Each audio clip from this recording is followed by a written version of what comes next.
विद्यार्थियों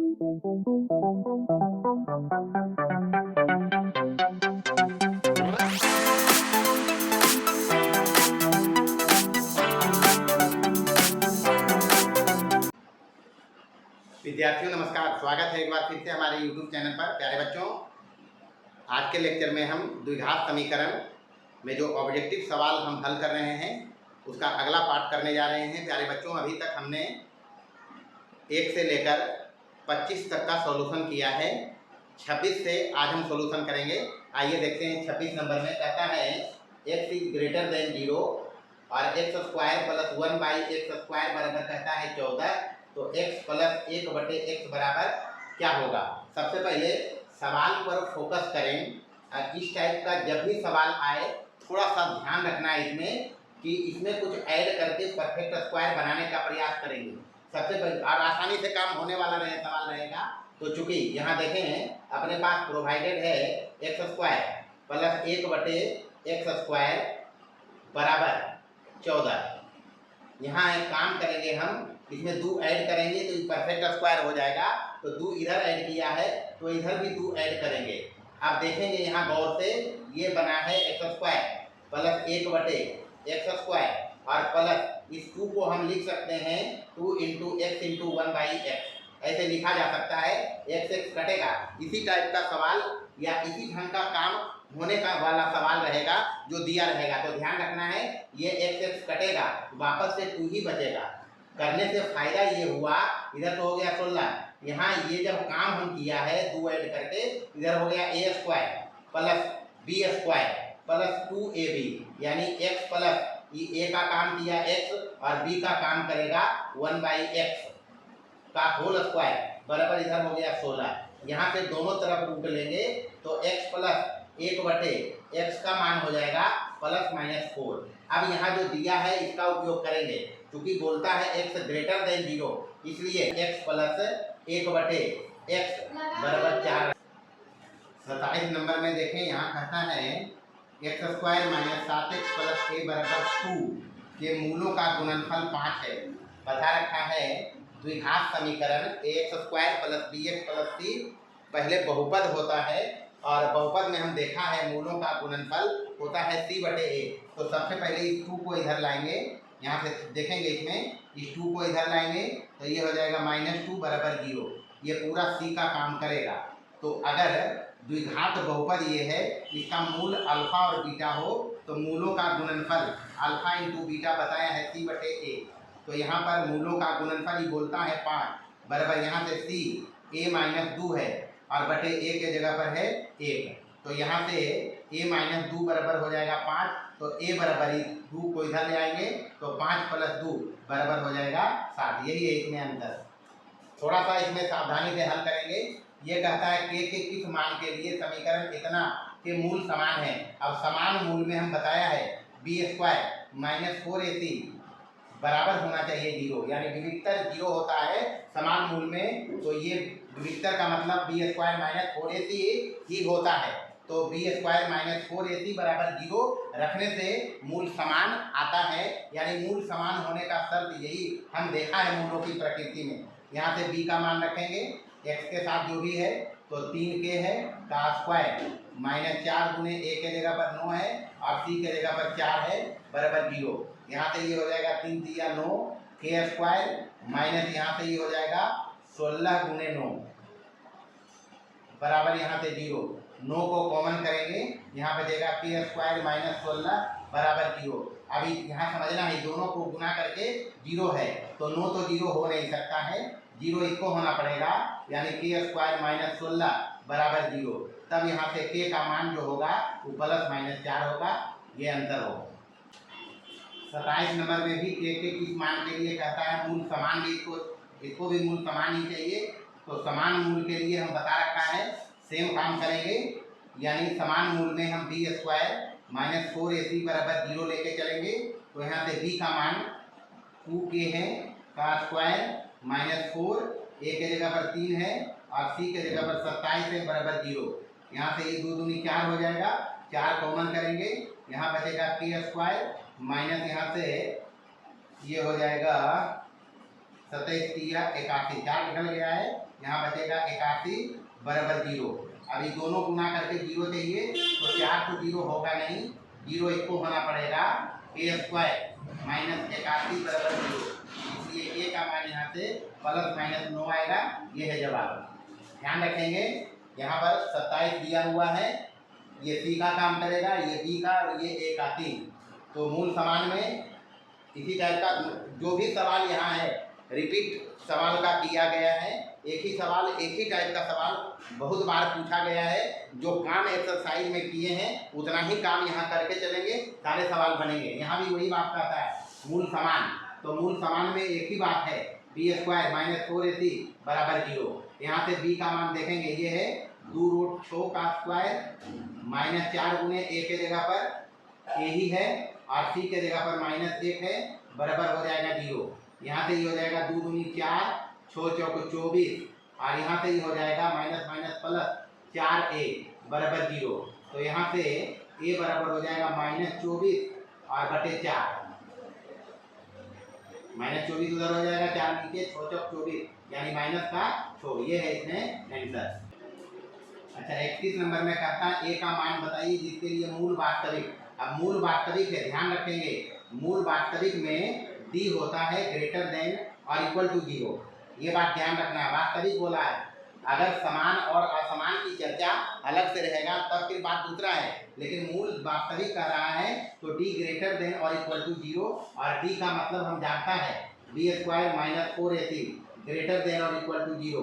b का मान यहाँ पे रखेंगे -6 का स्क्वायर -4 गुने a ही है और c के जगह पर 3 ग्रेटर देन और इक्वल टू 0। यहाँ से ये हो जाएगा 36 और माइनस 12a ग्रेटर देन और इक्वल टू 0। 36 को उधर लेके चलेंगे तो -12 ये इधर रहेगा ग्रेटर देन और इक्वल टू -36। बता रखा है जब भी निगेटिव से गुणा करेंगे असमीका में तो असमीका चिन्ह उलट जाता है, बदल जाता है। तो माइनस से जो ही गुणा करोगे इसमें तो ये हो जाएगा 12a लेस देन और इक्वल टू 36। यहाँ से काटेंगे 12 तिया 36, a का मान यहाँ से बोलता है लेस देन और इक्वल टू 3। यही इसमें जवाब हो गए। ध्यान रखना है असमीका के बारे में आगे के क्लास में पढ़ोगे। असमीका का कुछ प्रॉपर्टी होता है, उसमें एक प्रॉपर्टी हम यहाँ बता रखा है ऑलरेडी कि माइनस से जब भी दोनों तरफ गुणा कर किया जाएगा तो असमीका का चिन्ह बदलता है। कई केस हैं जिनमें असमीका का चिन्ह बदलता है, जो जब पढ़ेंगे असमीका के बारे में हायर क्लास में तब उसको जानेंगे। बेसिकली यहाँ इतना ध्यान रखना है कि जब कभी निगेटिव से गुणा किया जाएगा तो असमीका का चिन्ह बदलता है। 32 नंबर में कहता है x square plus x plus 5 बराबर 0 के मूल, यानी मूलों की प्रकृति इसको चाहिए। तो यहाँ सबसे पहले हम d निकालेंगे, d बराबर b स्क्वायर माइनस 4ac। ध्यान रखना है इसको मूलों की प्रकृति जानना है। मूलों की प्रकृति विवेचक बताता है। यहाँ से b का मान 1 है, 1 का स्क्वायर माइनस 4 गुने a का मान x स्क्वायर का गुणांक 1 है और c का मान यहाँ 5 है। यानी यहाँ से हो जाएगा 1 का स्क्वायर 1 माइनस 4 × 20 यानी ये आएगा माइनस का 19 यानी लेस देन 0। क्लियरली यहाँ से समझें d आता है लेस देन 0 और बता रखा है जब कभी d लेस देन 0 हो तो ध्यान रखना है वास्तविक मूल नहीं होगा। वास्तविक मूल नहीं मतलब x रियल नहीं होगा, सीधा सीधी बात है, वास्तविक मूल नहीं। ये ध्यान रखेंगे। k का मान चाहिए इसको मूल वास्तविक और भिन्न चाहिए। वास्तविक और भिन्न मतलब d ग्रेटर देन 0। जब कभी मूल वास्तविक की और असमान की चर्चा करें, भिन्न मतलब असमान ही होता है। भिन्न का मतलब ऐसा नहीं फ्रैक्शन समझेंगे, भिन्न का मतलब असमान। तो मूल वास्तविक और भिन्न में d ग्रेटर देन 0 मतलब b square minus 4ac greater than 0 रखेंगे। अब यहाँ से b का मान देखेंगे, समीकरण है उसमें 4 है x के साथ, तो 4 का स्क्वायर माइनस 4 गुने a x स्क्वायर का गुणांक 1 है और c के जगह पर k है बराबर 0। यहाँ से ये हो जाएगा 4 चौका 16 और ये 4 के माइनस में है, इधर आके 4 के प्लस में 4 चौका 16 यानी k बराबर बोलता है 4 इसमें आंसर। 34 नंबर देखेंगे, कहता है 2x square minus 6x plus 5 बराबर 0 के मूल। यहाँ भी मूलों की प्रकृति ही जाननी है और प्रकृति d बताता है तो d निकालने सीधे सीधी। तो d होता है b स्क्वायर माइनस 4ac बराबर बी का मान यहाँ -100 है, तो x का गुणांक -100 बी होता है, तो -100 का स्क्वायर -4 गुने a के जगह पर 2 और c के जगह पर 5, यहाँ से 6 छक 36 हो जाएगा और माइनस 4 दूनी 8 बचे 40, 36 में 40 जा रहा है -4, यानी -4 लेस देन 0 है। अब d लेस देन 0 का मतलब मूल वास्तविक नहीं है।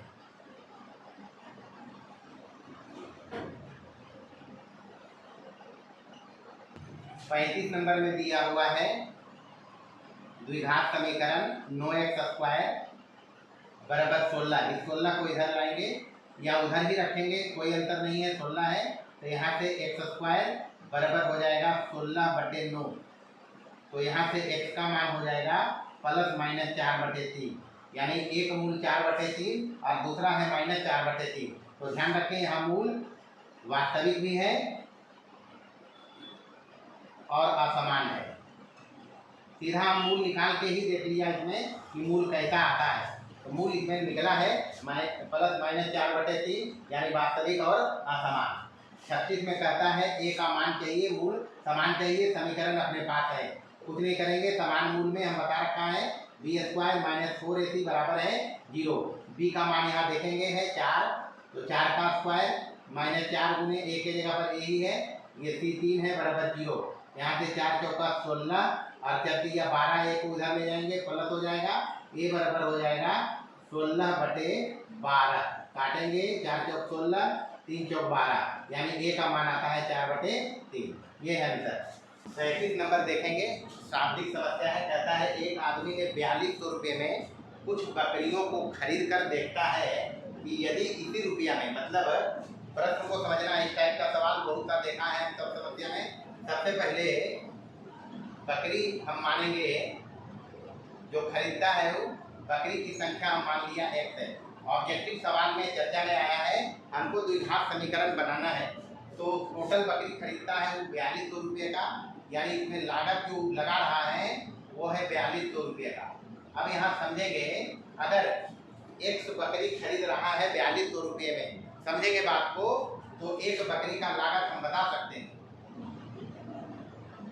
एक बकरी पर जो कॉस्ट आएगा वो आ जाएगा टोटल 4200 है, और उसमें x का भाग लगा देंगे, कितना रुपया आएगा एक बकरी का कॉस्ट, यानी 4200/x। अब कहता है 10 रुपया कम होता, एक बकरी अधिक लेता तो, यानी अब जो बकरी है एक बकरी बढ़ गया है, बकरी हो जाता है x+1, रुपया वही है, इसी में वो x+ मतलब एक बकरी ज़्यादा चाह रहा है, तो अब एक बकरी का लागत देखेंगे, मतलब इस स्थिति में एक बकरी का लागत कितना आएगा, तो रुपया अपने पास वही है 4200, लेकिन इस बार बकरी की संख्या है x+1। अब समझेंगे, ये एक बकरी का लागत है और ये भी एक बकरी का लागत है। जब x बकरी था तो एक बकरी में इतना लगा है, जब x+1 बकरी था तो इतना लगा। अब इस पे कितनी बार हम चर्चा किया है कि इसका हर छोटा है, इसका हर बड़ा है, तो ये मान छोटा देगा इसके बनिस्पत पर,